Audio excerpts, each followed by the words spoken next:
അങ്ങനെ എൻ്റെ ലോറാപ്പെറ്റിൽ നല്ല ഭംഗിയായിട്ട് പൂവിട്ട് കേട്ടോ. പൂവൊന്നും ഇല്ലെങ്കിൽ ഇലകൾ കാണാൻ നല്ല ഭംഗിയാണ്, വീട്ടിലുള്ളവർക്കറിയാം. ഇതിന് തന്നെ 2 വെറൈറ്റി ഉണ്ട്. കുറച്ചുകൂടി ഡാർക്ക് ഷെയ്ഡിലുള്ള ഇലകളുള്ളതുകൊണ്ട് നമ്മൾ നല്ല ഭംഗിയായിട്ടൊക്കെ വെട്ടി നിർത്തുവാണെങ്കിൽ അതിൻ്റെ ഇലകൾ തന്നെ കാണാൻ നല്ല ഭംഗിയാണ്.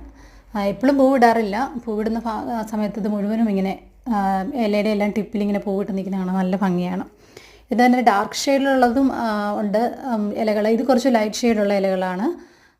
എപ്പോഴും പൂവിടാറില്ല. വേനൽ മഴയൊക്കെ പെയ്ത് കഴിഞ്ഞ